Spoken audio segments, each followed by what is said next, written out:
take off, take flight with you.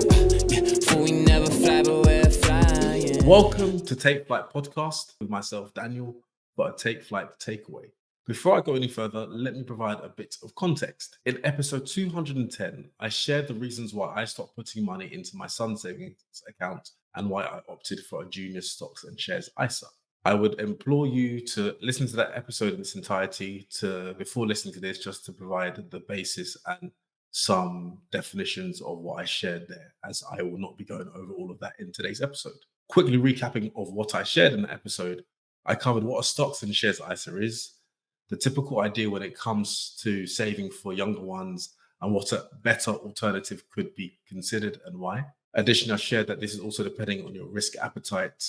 I also want to express and reiterate that nothing shared in that episode or in this episode should be considered financial advice. Please consult a qualified financial advisor before making any financial decisions concerning yourself. In this week's episode, I want to double click on what was shared previously and speak about the following. How does a stocks and shares ISA differ from a junior cash ISA? How many junior stocks and share ISAs as well as a cash ISA can you have for your child? The drawbacks of a junior stocks and shares ISA, the thinking behind your child handling a large amount of money when they turn 18, as the idea is this amount would accumulate and grow over time, and also sharing some of the providers out there that you can think or consider when choosing a junior stocks and shares ISA for your child. Following episode 210, I did get a number of questions in my DM, and I thought it'd be good to do another episode, double clicking and sharing more information on that, as I didn't want to run away with the fairies in that episode and really lose people.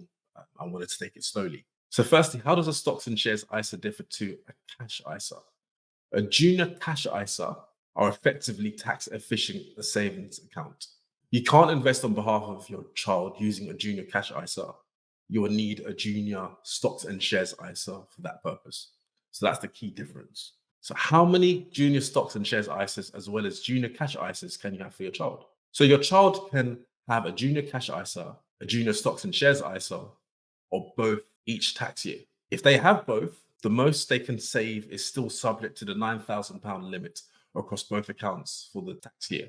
So if you want to split it 50-50, that's $4,500 that you can invest or put into each account. The limit applies to what you can deposit only and not what you can make by way of return. So it's not about how much it can accumulate over time. It can't be limited to 9,000, it certainly can, but it's just about how much you can deposit into those accounts themselves. What are the drawbacks of a junior stocks and shares ISA? So I touched on this in episode 210. So like any investment product, the value of your junior stocks and shares ISA will be dependent on the underlying investment performance of the funds, shares, or bonds you choose to invest in. As a consequence, you may get back less than had been paid for over time, but of course, everyone's idea of investing is that it would grow over time. Secondly, withdrawals from a junior stocks and shares ISA can only be made by the child once they reach the age of 18. Once the child turns 18, the ISA automatically converts into an adult ISA, and then they can choose what they want to do with the money. The only exception to this rule is if a child is terminally ill or dies. In that event, the parent can withdraw the cash.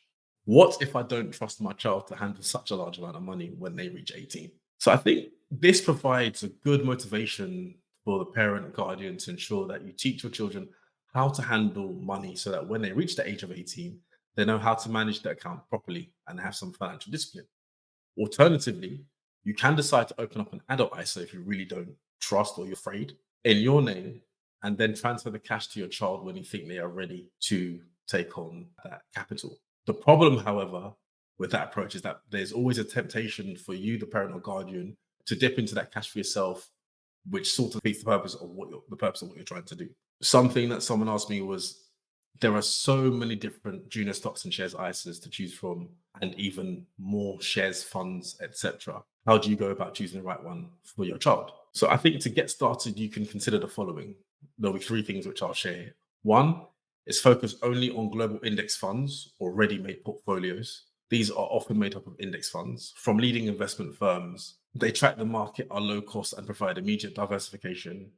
It's incredibly difficult to beat the market consistently, so index funds or ready-made portfolios are usually good value for money. Secondly, you can focus on providers from established, well-capitalized financial firms. who have been around for a significant amount of time. I will share some providers shortly. And third, as a basic rule of thumb, the younger your child is, the more aggressive you can be in asset allocation. So if you know about allocation of assets a bit more, equities are considered to be riskier than bonds. Bonds can, even when you think about your pension and funds, as you get older, they diversify primarily into bonds because they have less risk attached to them. So when your child is younger, you can probably have higher exposure to equities as opposed to bonds. But as they get older or later in life, even if it's your personal own ISA account, look to diversify into safer, less riskier assets. As always, please seek professional advice before making any investment decisions.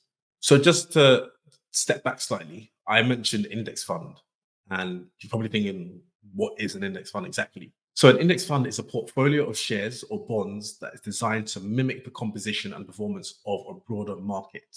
An index fund will seek to mimic the broader market by buying a representative sample of the shares or bonds listed in that underlying index. This is typically done algorithmically or via automated trading, leading to lower fees as a human intervention is minimal. So something that you can explore further. Linked to that, will an index fund beat the overall market? I mentioned that no. I mentioned a few moments ago, it won't, as an index fund's job actually is to track the market, not to beat it.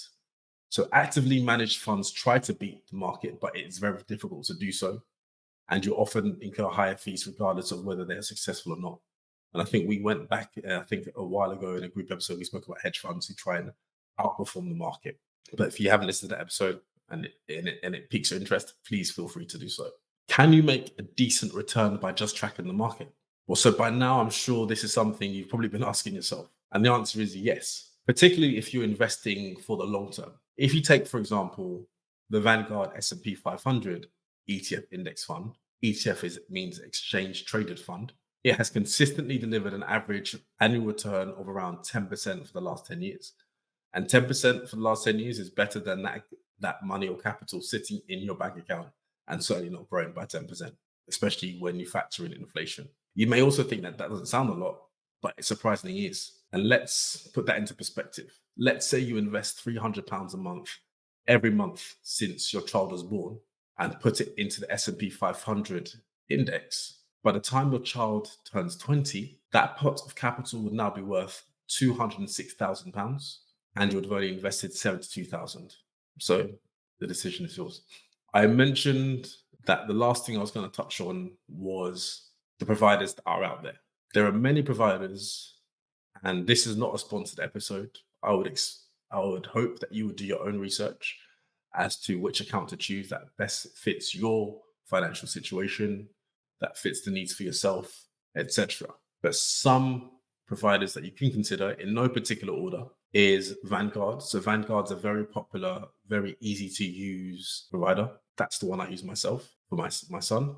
Hargreaves Lansdown, again, they're well established and they're currently charging no fees on its junior ISA products, although that was at the time of when I was doing research that could have changed or subject to change at any time. Fidelity, which are a huge brand globally in this space. Wealthify, they're backed by Aviva and were actually winner of the best ISA in 2021. And also Nutmeg, they're backed by JP Morgan. So quickly in summary, there's Vanguard, Hargreaves Lansdown, Fidelity, Wealthify, and Nutmeg. Please do your own research before releasing your funds, is what I would say.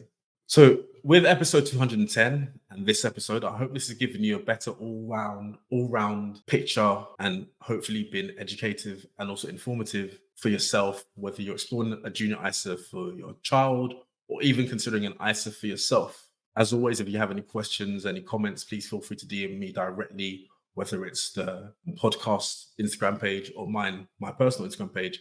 I'll be happy to answer any questions. And of course, it will not be financial advice, but can just share my thoughts with you there. Just to recap what I shared in this episode, how does a stocks and shares ISA differ from a junior cash ISA? How many junior stocks and shares ISAs, as well as junior cash ISAs, can you open for your child? The drawbacks of a junior stocks and shares ISA. What you can do if you think your child wouldn't be able to handle such a large sum when they take control of the account at the age of 18. and also some providers out there that you consider and deciding which is the right one for you if you wanted to go down the ISA route. So thank you for listening to this episode. Until next time, stay safe, stay well, and God bless. Take off, take flight